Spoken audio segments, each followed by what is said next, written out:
Yeah, just a quick review of the kinesiology tape for shoulder. This is the pre-cut version. They also call it kinesiology tape, is also known as KT tape. So you say this is KT tape for the shoulder, and these are pre-cut. You can get this stuff in rolls that is not pre-cut, but hey, this is already pre-cut, all ready for your shoulder.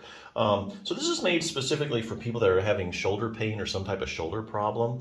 The idea is that you tape your shoulder and you get that extra support. So that way the muscles have a chance to it kind of supports the muscles, the joint, and kind of gets things a chance to rest and recover, and your shoulder doesn't get so overstressed as you're doing a lot of things.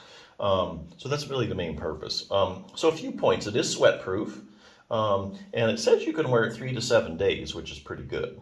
And it is waterproof. So, hey, if you're a swimmer, you have any shoulder issue, you can put this on. It's waterproof. This stuff is made primarily of cotton, so know that.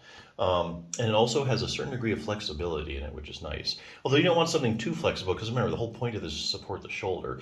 You have super stretchy tape, it's not going to support your shoulder, so what's the point? So anyway, something to put on if you're having some shoulder issues, get that little extra support, help your shoulder pain. The other thing you need to be doing is strengthening your rotator cuff. This is one of the best resources, the 6-minute torn rotator cuff solution. It says for seniors, but I don't know why that's there. Basically, high-level athletes can use this program. If you have any kind of a shoulder issue or any a rotator cuff tear, this is probably the best resource. I'll tell you why. The shoulder is a very shallow ball and socket joint, and it depends heavily on the muscles to support it and keep it in place, keep that ball in the socket. Now that's different than, let's say, the hip. The hip is a deep ball and socket joint, so its bony architecture kind of keeps it in place. The muscles aren't really involved in stabilizing it that much. But the shoulder is totally different, so the muscles play a key role in keeping that ball in the socket. And hey, guess what group of muscles keeps the ball in the socket the most? The rotator cuff. Rotator cuff is the key group of muscles that stabilize your shoulders. Matter of fact, if your arm's sitting still, before you do any kind of arm motion, studies show your rotator cuff kicks in and contracts to stabilize your shoulder joint. Anyway, this just started real briefly. Just starts out with all sorts of anatomy and stuff, so you know what's going on in your shoulder. The parts and stuff.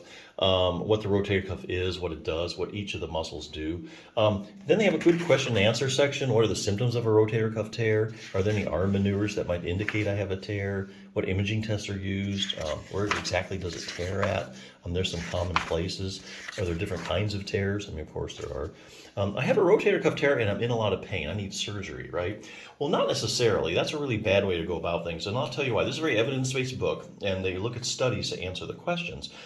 So let's say you take 100 people with a rotator cuff tear, right? And you measure the size of their tears, and then you go ahead and run a visual analog scale or some kind of pain scale to find out how bad they're hurting. So here you have 100 people with rotator cuff tears, how big they are, and you know how bad they're hurting. Now most people would think, hey, there's a perfect correlation. The people with the bigger tears are the ones hurting the most. That's exactly what they're not finding in these studies. They find there's people walking around with big old rotator cuff tears that hardly are hurting, and then they have people with big tears that are in excruciating pain. And then they find a group of people, and there's actually individual studies on this, where they do MRIs on people with no shoulder pain. There are people walking around with rotator cuff tears that have no pain. So here again, you don't want to use your pain as a guide to whether you have whether you need surgery or not. And honestly, sometimes the tear isn't alone because, hey, how do you know you don't have an asymptomatic rotator cuff tear, right? You have shoulder pain, they do an MRI of your shoulder, oh, you have a tear, that's your problem. Well, you could have an asymptomatic rotator cuff tear. In reality, that's really not your problem. There's something else going on. So you go ahead and you drag yourself through the surgery, all the recovery, and then, hey, because your rotator cuff really wasn't the problem, there's really still the underlying problem still there. It's really, your pain is a bad way to go about it. But anyway, what happens if I just leave my rotator cuff tear alone? Like if you do nothing to it, does it set me up for arthritis? Perhaps the best question, how does exercise compare to surgery when it comes to treating my torn rotator cuff? So the only way to answer that scientifically is look at the randomized controlled trials. Randomized controlled trial is the highest form of proof in medicine that we have to prove that a treatment is actually effective.